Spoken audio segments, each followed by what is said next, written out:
लगता है किया अब सबके लगता है किया मेरे तो लगता है इस बार कुछ होगा मेरे तो लगता है इस बार कुछ होगा।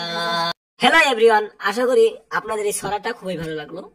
হিন্দিতে ছড়াটা বললাম, আপনাদের কি মনে হয় এই লুকটা? এই যে আজকে যে বিপিএল এ তিনি শেষ লোটে যে চলে গেলেন, বিপিএল এ হারেছে, কিন্তু যার জন্য আমি বিপিএল এখন পর্যন্ত বোধহয় একটা নেই দুইটা ভিডিও বানাইছিলাম যে বিপিএল এ দলের নামে এসে, কিন্তু তারপরে আর ভিডিও বানাইনি বিপিএল সম্পর্কে। তো এখন ডিটেলস আলোচনা করবো।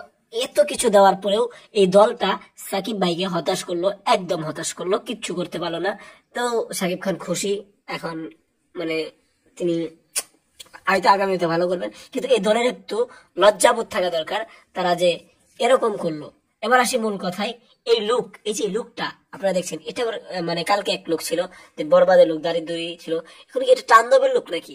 আমার কি হয় নাকি নাকি চান্দ লুকটা, এটি তো আমি বুঝতেছি না। আপনাদের কি মনে হয় অবশ্যই জানাতে পারেন আমাদের কমেন্ট বক্সে। কমেন্ট বক্স স্বাধীনতার জায়গা। ধন্যবাদ।